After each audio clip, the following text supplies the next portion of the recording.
When they came to the signpost, there, to their joy, were the tents of the wizard, pitched beside the path, and the kettle bubbling merrily over a fire.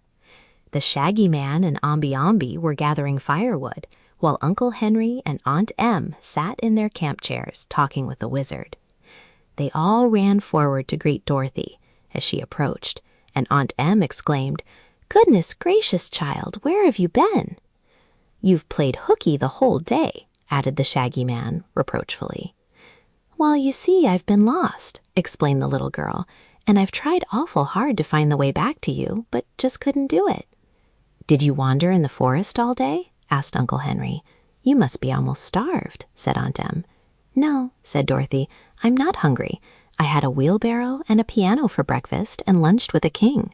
"Ah," exclaimed the wizard, nodding with a bright smile.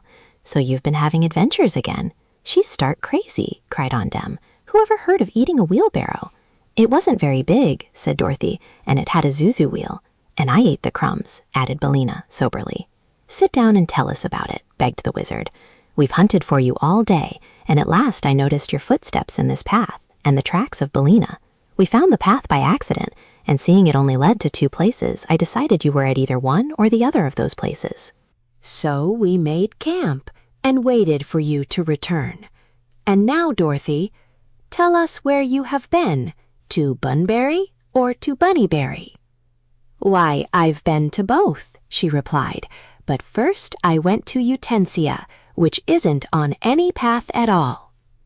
She then sat down and related the day's adventures, and you may be sure Aunt Em and Uncle Henry were much astonished at the story. "But after seeing the cut-and clips and the fuddles," remarked her uncle, "we ought not to wonder at anything in this strange country."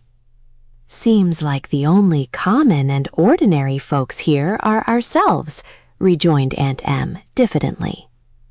"Now that we're together again and one reunited party," observed the Shaggy Man, "what are we to do next?"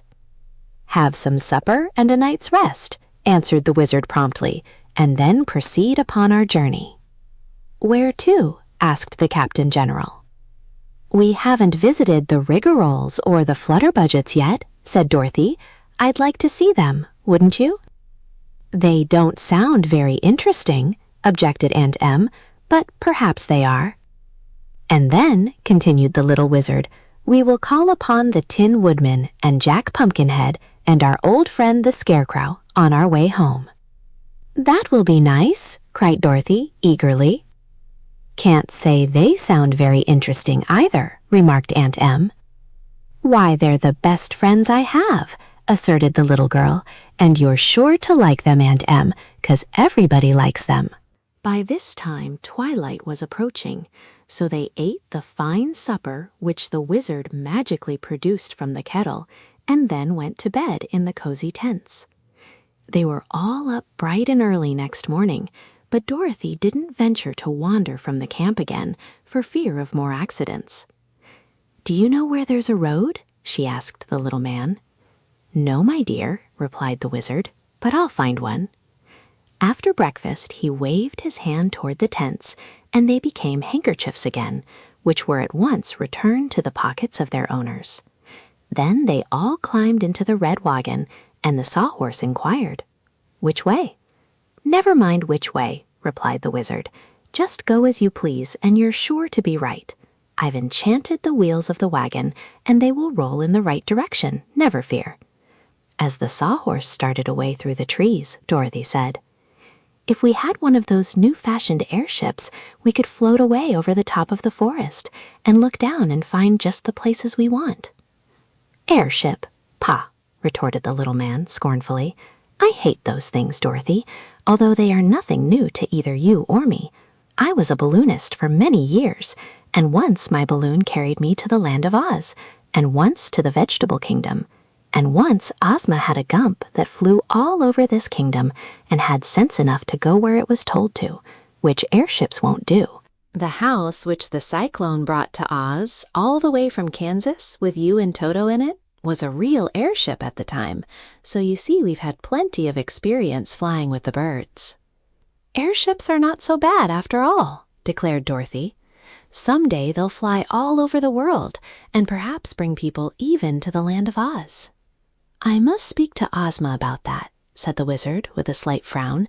"It wouldn't do at all, for the Emerald City to become a way station on an airship line." "No," said Dorothy, "I don't suppose it would, but what can we do to prevent it?" "I'm working out a magic recipe to fuddle men's brains so they'll never make an airship that will go where they want it to go," the wizard confided to her.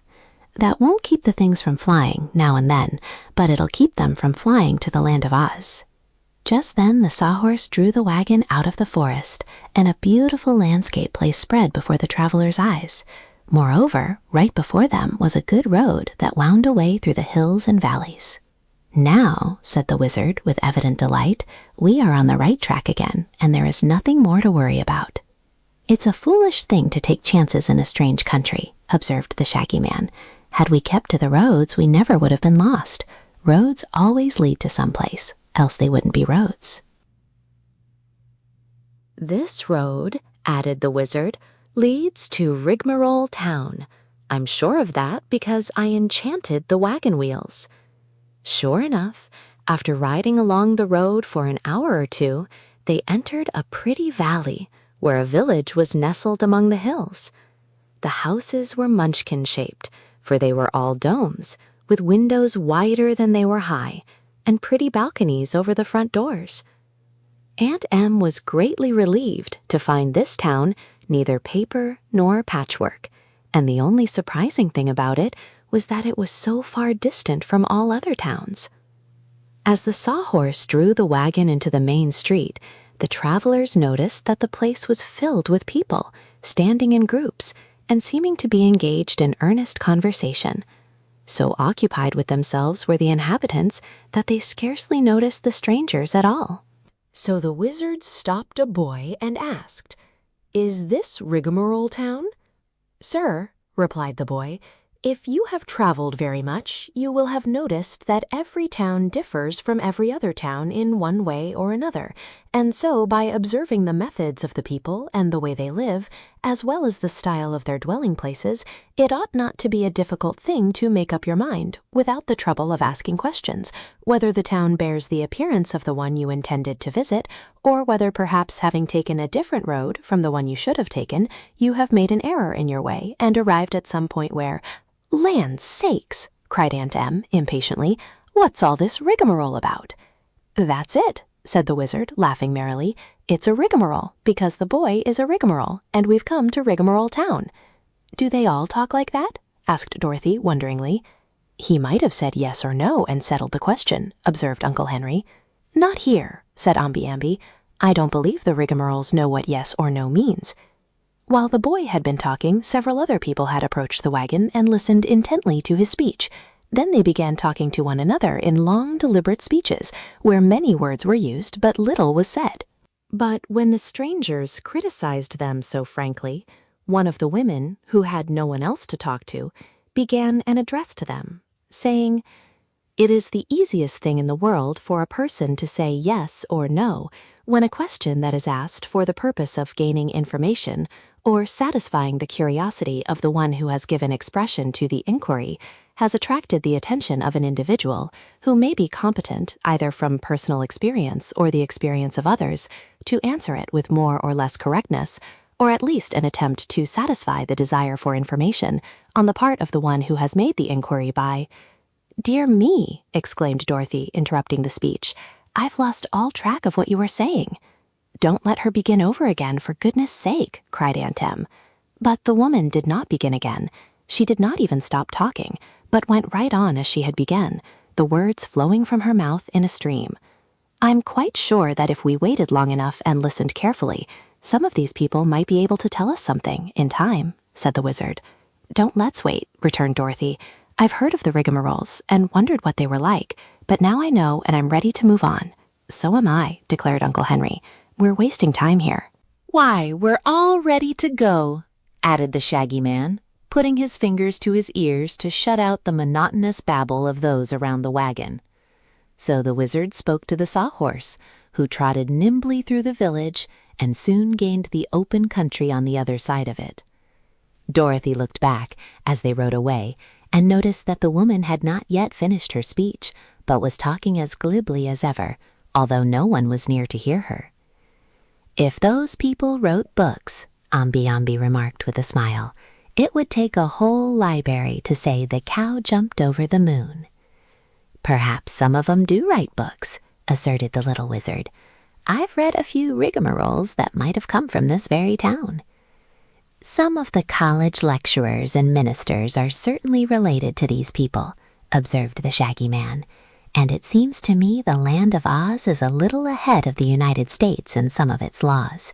For here, if one can't talk clearly and straight to the point, they sent him to Rigmarole Town, while Uncle Sam lets him roam around wild and free to torture innocent people." Dorothy was thoughtful. The rigmaroles had made a strong impression upon her. She decided that whenever she spoke after this, she would use only enough words to express what she wanted to say. How they encountered the Flutterbudgets.